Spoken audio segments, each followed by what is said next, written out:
What's going on, guys? We got another video for you today. We are playing some more Fun Mix since it tends to be the flavor of the moment. Starting with a little Badoogie here. Go along, we will play this and we will describe as we go along. Badoogie here, 4, 3, 2, 1, best hand. We catch a 6, so now we have 6, 4, 2, so we have a 3 card 6 in our hand. Did not lead when we caught the 3 card 6. Definitely could in a 2-2 spot, but I think my range is technically slightly wider than everyone else's. After Josh bets and then Joke here decides to bet button, a little bit interesting. We catch a king in a 1-1-1 spot, and I think we're just going to go ahead and... Oh, Josh bets, which is not good. Probably beat here, honestly. I think, like, exploitively I could probably fold, but I'm going to go ahead and call just in case he made a better 3 card, improved his 3 card, but we lose. I don't really... I could bet the king there for value, I guess, and hope to get called by a 3 card, but I think in some ways it's kind of a parlay that I don't necessarily like. It's like I got to bet, Josh has got to call, and... Or, sorry, Josh has got to fold, and Joke has got to call with a 3 card. So I'd rather probably just check call with my king. Don't love it when Josh bets there. Honestly, I can probably exploitively fold, but pot's somewhat big, and I have a lot worse. I have a lot worse hands that I can fold there. So, anyways, if you guys are watching, I appreciate it. If you can do all the things, like, subscribe, comment down below if you have any comments, email me if you need to get in contact with me for anything. Still have the same deal offered right now if you guys play at all in the mixed games on Phenom, and would you like a free evaluation, you can record for up to 1 hour, send it to me, and I will use that in one of my videos. 3-4 here on the button. We just fold the 2 card. Still have that offer on the table if anyone wants to take it, so if you record it and send it to me, I'll get an evaluation in there for you. And if you guys are looking to open a Phenom account, there's a link below. Again, that always helps me out and keeps me motivated to keep making the videos. But fun mix here. Let's put the mix out there right now. So we're playing Badoogie. Next is stud 8, triple draw, deuce to 7, ace to 5, triple draw right after, deuce to 7 Raz, limit Omaha, and Badoosie. Badoogie here. I have a 2 card draw with the ace deuce, but I'm going to fold in the hijack because Moxie's sitting out. We have Surf Bum here. This is Nathan Gamble.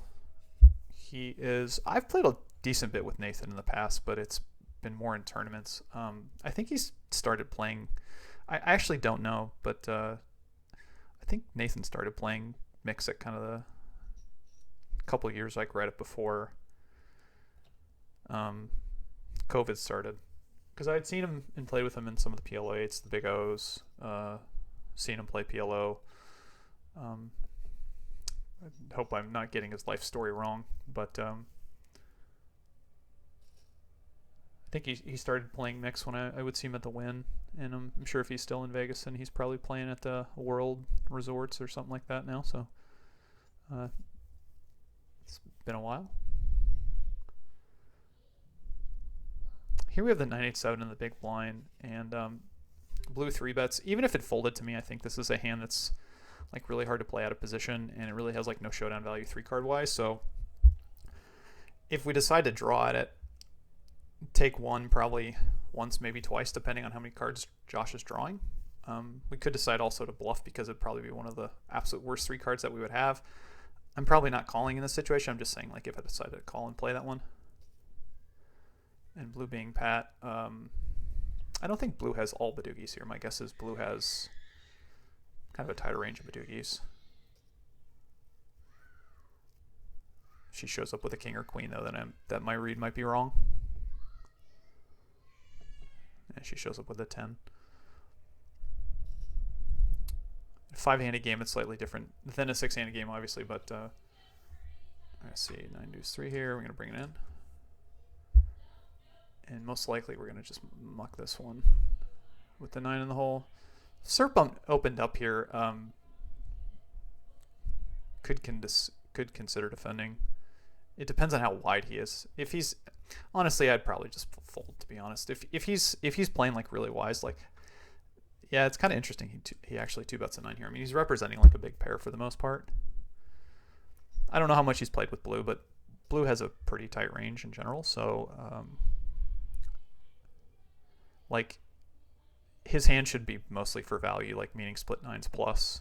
I don't think he should really have like a steal hand, like a re-steal hand, like 7-8-9 or something like that. But stud 8 or better. As always, you guys get your own board. There's always going to be a stud high hand, and if you qualify for low, which is 5 cards 8 or under unpaired, you'll get half the pot.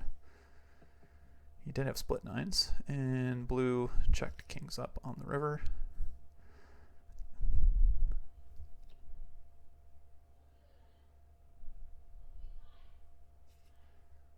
Honestly, I don't even if Nathan there made 2 pair, I'm not even sure he should bet into blue. Blue's probably going to play a little bit passively.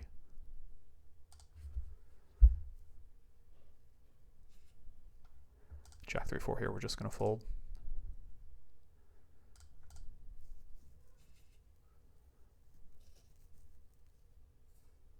I think Josh definitely will play back some mediocre hands for 2 bets, so I don't see really stealing. I mean, the interesting thing is you can definitely limp there and kind of fight over the antes, but the rainbow Jack 3-4 is probably a little bit rough.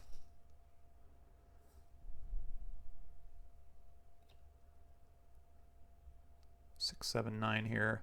Probably steal against Josh if it folds to me. And just give it up if surf opens.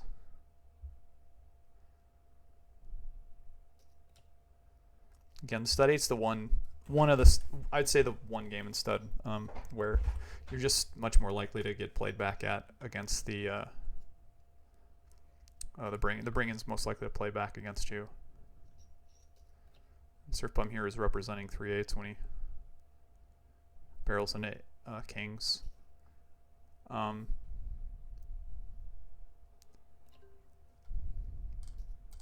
he only had 2 pair. So the 7, let's see, 7 limps and this 7 2 bets. We're gonna call here with the split 5s with the 8 kicker. Catch a 3rd diamond. Surf bum catches a 6.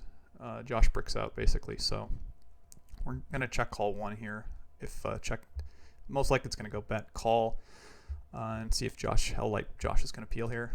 But this is pretty standard bet given his board is 7-6, and then this is just an easy check fold. Even though I blocked 2-5, so I blocked 2 of his straight cards.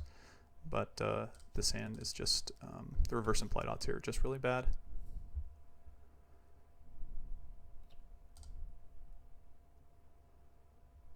Eight, 9 deuce in this situation, which is a fold.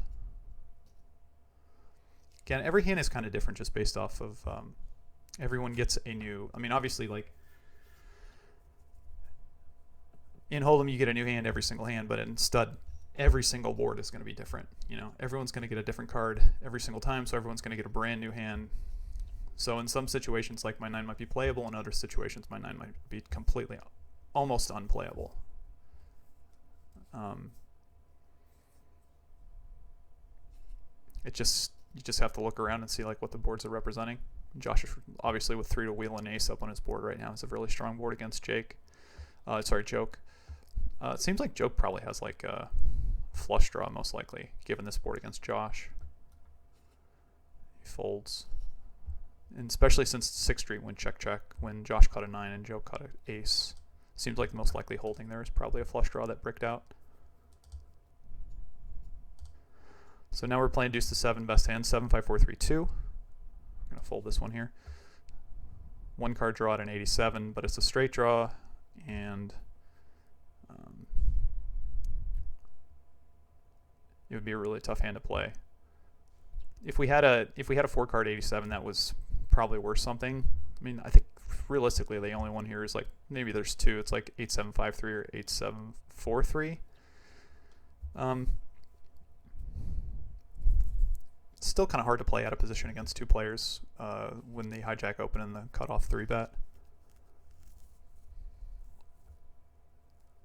So it really depends on what you think your opponent's range is here. Again, you want to build basically from the bottom up if you can. Like 2-3-5 is a really strong draw. Nathan opens. We're going to 2-bet him with the 2-3-5. If like blue or joke open, I think flat calling here is slightly better because they're opening like all pat hands, 1-card draws, and 2-card draws, so we're not necessarily ahead. All we're 3-betting basically in the situation is our position. If we had some blockers, you could probably make the case to do some funky things. We catch 2 bricks here. We're just going to check back. No blockers. I don't think we bet here every single time, but maybe we do if we improve to 1-card draw. And then we brick again. And we're just going to fold this one. Blockers are bad. Moxie could check raise.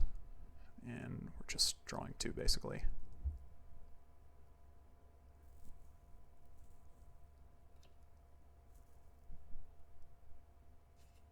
And Moxie just folds. I feel like sometimes it's very advantageous to know that Moxie sometimes just folds out of turn. Because if he actually checks to you, I mean, like so this kind of becomes a math problem, right? Like if your opponent actually folds some good percentage of the time and he checks to you instead, like his odds of check raising you have actually gone up significantly because he's removed the check fold from his range. Like he just folds out of turn. So a lot of times, like now when he checks to you, he's basically saying, I'm going to check call you or check raise you. So yeah, I don't recommend doing that. It's very similar. Like you want to information hide as much as you possibly can, so your opponents can't play perfectly against you. But if your opponent is folding out of turn, if your opponent is just folding, in that situation, then he's not only giving away free information, but your other players can exploit against you. There are times when you can actually fold when it's your turn. If you're playing heads up stud 8 or better, do 6-4 under the gun here. This might be a little bit light, but I'm going to go ahead and play just so I can play some hands and talk about them.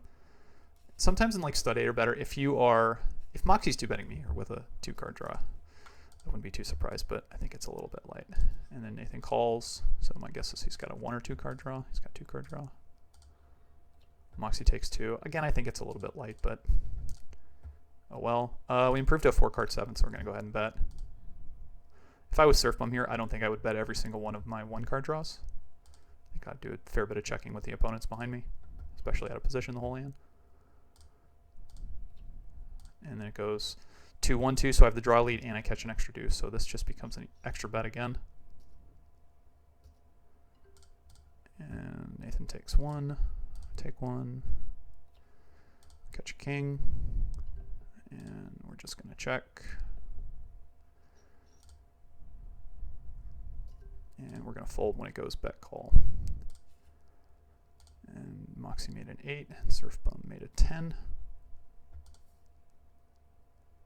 But yeah, if I'm raising under the gun, like Moxie shouldn't be 3-betting me there with a 2-card draw. Like I'm very far ahead of his range. Here with the 2-4-6-8 against the under the gun range in the cold call here, I'm going to go ahead and 4-bet this hand, even though the button's relatively short, so he's trying to get it all in most of the time. And this is actually kind of like a good tournament aspect to notice here too, like how this plays out. Plus my draw is relatively strong. Like obviously I would prefer 7, but 86 here, multi-way is doing fine. So in this situation, I'm actually going to attempt to check raise these guys, and it's going to work. I'm going to make them put in more money, even though I might be out of position this hand. Like I would definitely go for a check raise here with a pat hand, and then Moxie decides to like go for a check raise 3-bet, which isn't necessarily great, but we're still going to play it this round. Make a 10 in a 1-2-1 spot, 1-2-1-1 spot. So the button is in pat. I don't think, if this was a 9, it'd be probably a pat, but I don't think a 10 out of position here is a pat. Plus, I don't even know if the button's pat. And then we make 86 perfect. So we're going to bet into everyone. And we win. We beat the 10-9. We actually, obviously, we're losing to we mucked the best hand in the 10-8, but on the previous draw, but you can't look at it from that perspective. Just if everyone's drawing 1-1-1 here, where I think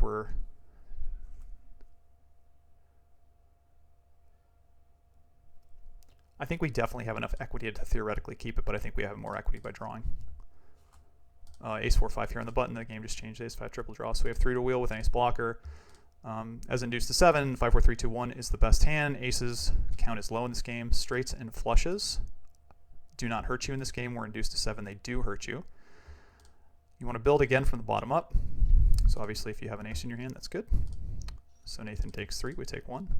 Or sorry, we take 2, and we improve to 1 card draw, and we pair deuce. So we have an extra blocker. Pair of 4, so we got an extra blocker, so I'm going to bet this one.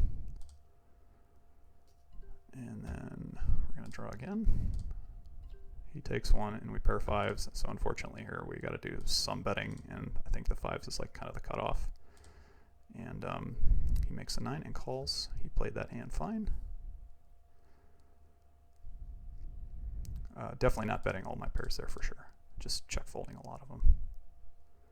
Maybe doing like some funky things, like catch like one of the random aces there and maybe attempt to check raise, but yeah, if you're bluffing all your pairs there, you're just way over bluffing.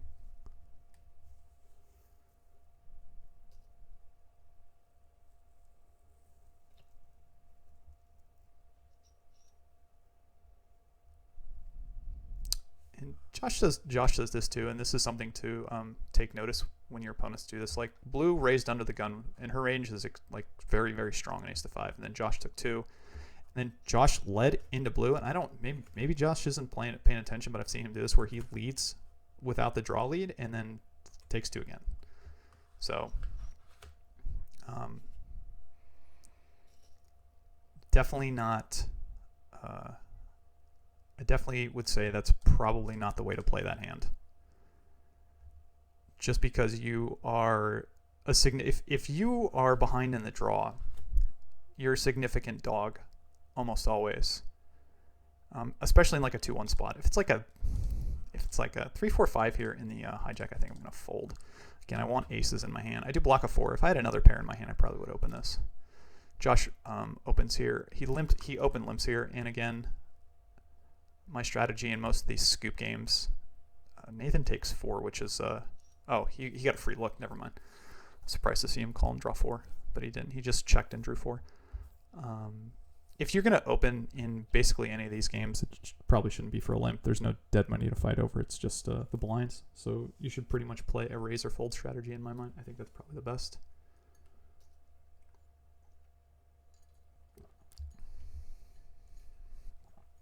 Goes pat after 2-1. I think Nathan can be relatively wide here. Oh, interesting. I think I actually would have still bet Nathan's hand 7-6 against Josh. Josh limped and like drew 1, so I don't expect him to have like a wheel draw there. I expect him to kind of have a rougher draw, and I think 7-6 against that is probably winning a fair bit. And we're going to check this one back, even though we have 2 to wheel, but Josh limped in out of the gun. So we catch. I think this is going to be exploitative against Josh. I'm going to go ahead and bet my 1 card 6 draw. I make 6, make the number 3, so this is the 3rd best possible hand. In a 1-2 spot, and again I had the draw lead, so I'd go ahead. I went and decided to lead in that spot. Pretty standard when you have the draw lead. Like sometimes I want to get tricky, especially since Josh limped under the gun, which means his range could be relatively wide. Nathan opens here. It's kind of close with ace 4-7, I think, out of position. I'm going to go ahead and I think fold this one. I think like the equivalent hand would maybe be like 8-7 deuce and deuce to 7. But there's so many, the range of 7s in ace to 5 is wider than the range of 8s in deuce to 7. It's actually probably closer to a 3-bet because I think Nathan's probably opening wider than he should be. I don't know if he's just got like, if he's opening just like ace deuce, ace 3, maybe even 2-3, it's probably okay to be drawing 3, but my guess is he's probably opening a little bit wider. Just on the frequency, I kind of see him open the button. All right, deuce to 7 Raz, 7-5-4-3-2 is the best hand. again, your hand strength is fairly relative to the board. And like obviously the best hand is like 2, 3, 4. You don't see that very often, or like 2, 3, 7. The starting hands. But you know, if everyone starts with a king and you start with a 9, like you got the nuts. So it's kind of relative. 3, 3, 10 here we fold. I expect Josh plays this game pretty tricky actually. So when I have him behind me, I wouldn't say this game is like necessarily super cut and dry, because he defends a lot. He defends super wide. He'll call 5 bets with like a face card up.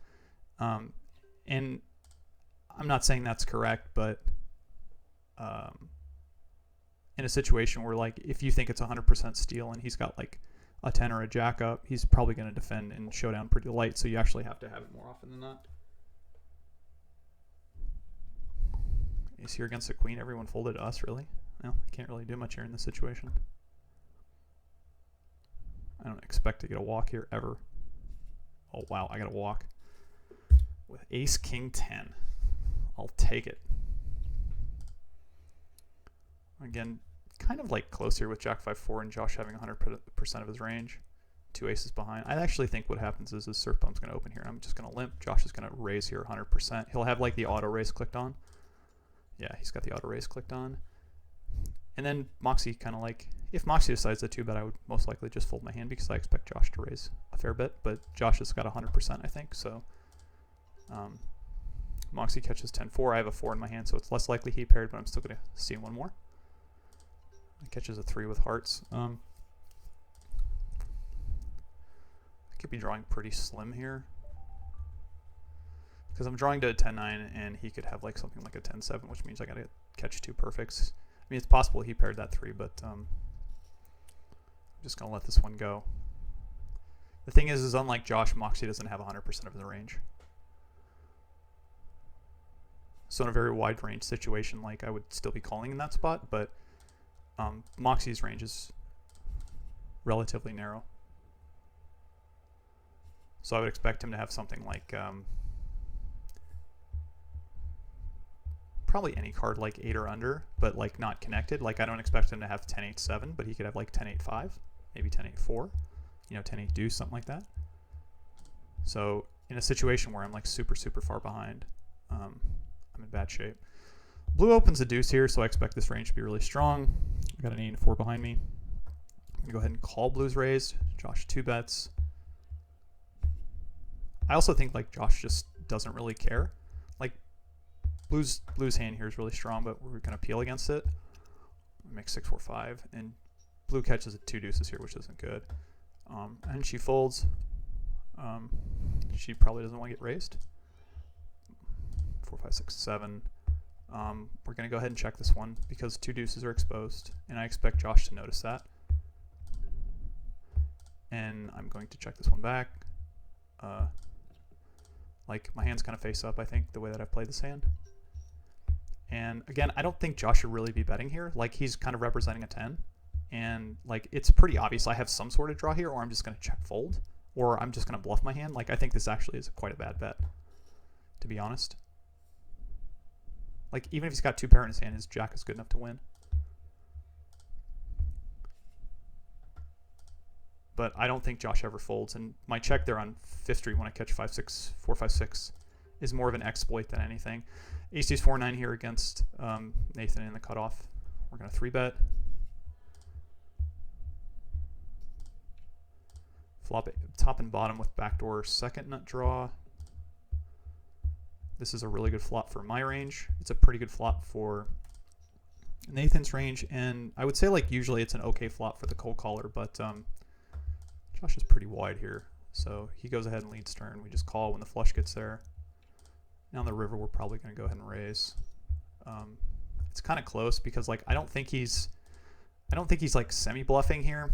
I feel like my hand's a little bit too strong, but I'm going to go ahead and raise one time, I think.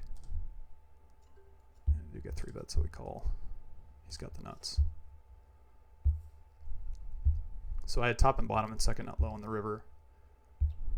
I did block a diamond, which wait a little bit in my decision. Deuce 5-5-6 here. I think this is close with the 3 hearts in the fact that this isn't like super connected, but with 4 cards underneath a 6, I think most likely in the cutoff they're almost always going to be an open. And I'm just going to use my experience to play like, I know Josh is probably going to call me fair bet. Turn a pair of 6s and I have deuce 5 low. Josh immediately checked the flop too, so we're going to go ahead and bet both streets. I'd rather bet than Josh put the bet in himself. Like I'd much rather bet than check and let Josh play perfectly. 2-3 through 7's a fold. 2 disconnected, even though we have 3-3 deuce. I'm not trying to make this video about like Josh my play, but it's really important to notice when you're like if you have I would definitely say a tricky opponent behind you with respect to certain spots, because it kind of forces me to change my play when Josh plays a lot of hands against you. Like obviously that queen 9 deuce 3 is a hand that just should be folded pre-flop, but when he decides to flat call against me, how I would play against a normal, like I would say an average player that would flat that button there, it definitely changes dramatically.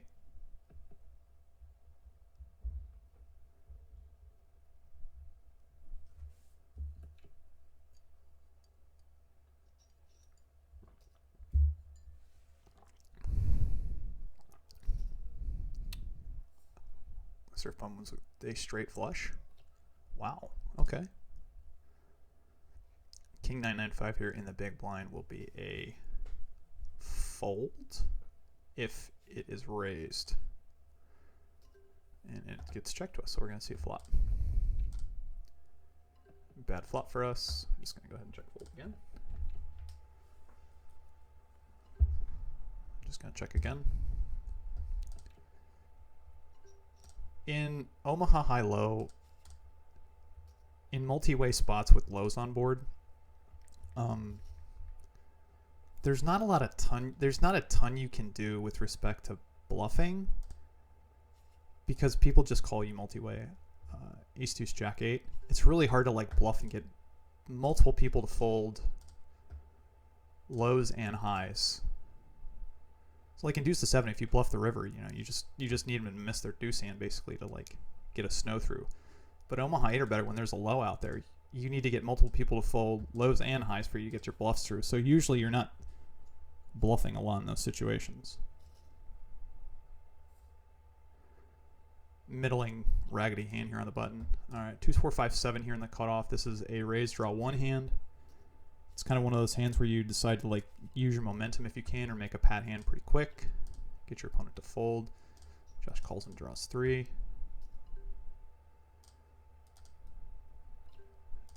We improve to a 2, 3, 5 and a wheel. So we're going to go ahead and bet and stand pat. Josh can definitely have a lot of hands here. He does have a 10 Badoogie. He showed us that he called us and drew 3 at the 6-4 most likely.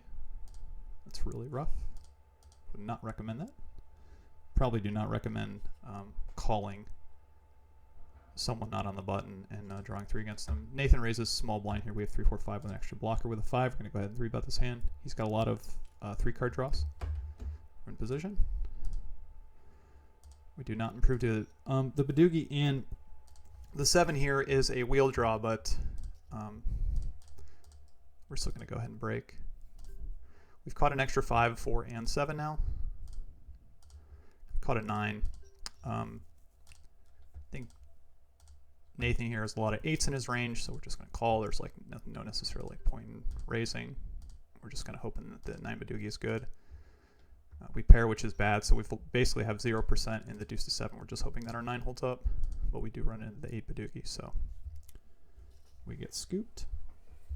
We were going to get most likely scooped there anyways, unless we improved our Badoogie. 4, 5, 7 here on the small blind against the button open. We're going to go ahead and 3-bet. Now we have 3 people sitting out, which is kind of unfortunate. And we get called by Josh and Nathan. Looking for that baby club. We catch the baby club, but it pairs us, and we do not have the Badoogie. So we're going to go ahead and we're going to go ahead and bet this one, I think, with the 2-4-5 and the extra 5. We actually had, I think, an extra 4 too, but we have a wheel draw here, so I'm going to go ahead and keep it. Nathan raises the button here, so most likely he's either pat or has a strong Badugi.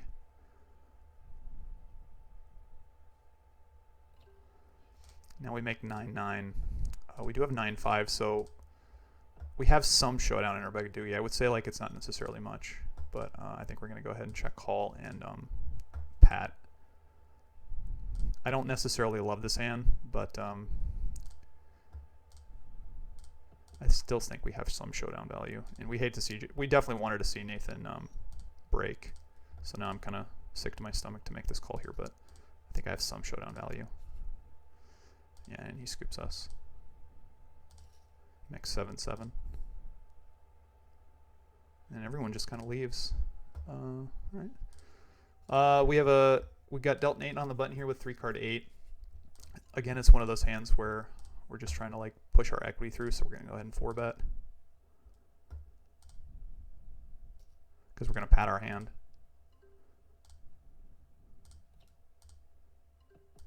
Go ahead and bet. If we could check raise, it's really tricky, but again, we're trying to get Nathan to fold some hands here. We do get raised, which is not good, and we're just going to actually fold our hand now at this point. He definitely can play some like Badugi's tricky this way, but like drawing at the 3-7-8 is not necessarily our best play. Our best play here is just usually pat. But I think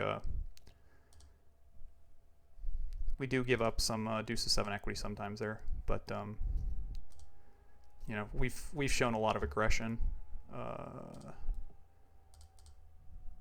And this one here, we draw 4 with a deuce.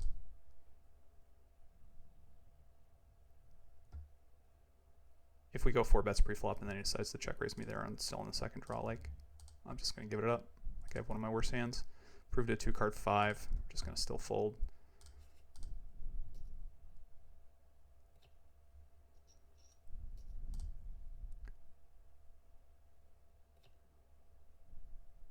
Interesting how this one plays out. I think Josh should actually bet his hand there. He's got a 10 low and a 9 Badugi, especially when Nathan checks to him. Fold this one here.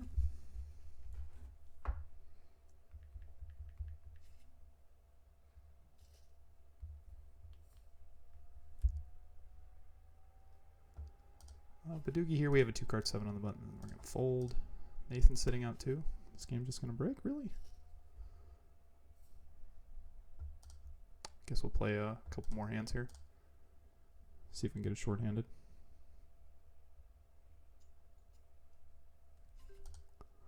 Josh opens button here. I expect him to be like kind of relatively wide, but we're just going to go ahead and call. We catch the pair doogie. I'm just going to go ahead and check call again. I think my hand's like fine to do this with. We make the 8. I'm going to go ahead and bet now. Could decide to check raise some of the time here. But I actually think with this draw against Josh, I'm going to go ahead and actually go for the bet 3-bet. I think the 8-6 is really strong against his range. Second. Basically a 2-card 9 there. I'm going to fold the small blind. Get dealt the king doogie here. You can go 2 ways with this hand depending on the action. And looks like the game's just going to break. All right.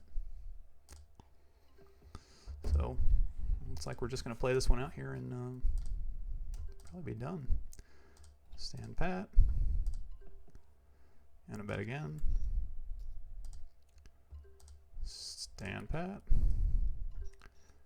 We get bet into on the river. Basically have one of my worst Badugi's in this spot, so I think we're just going to go ahead and fold this one. Probably, if I have 100% of my Badugi's, probably call all queens, some kings, but king jack seems like a fold. Looks like we actually might get some hands in here. I'm going to call and draw 2 at the ace 9. Check and prove to the ace 7. Good call. And we're going to just go ahead and check fold this one right here. Moxie plays his butt and leaves, I'd be a little upset at him for that one, but I don't know. Looks like we'll get some hands in. Open the 2-card 7 here on the button. We playing a while. 20 minutes.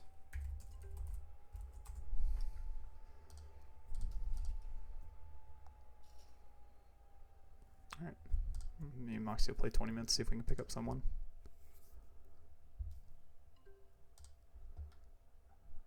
Fold this.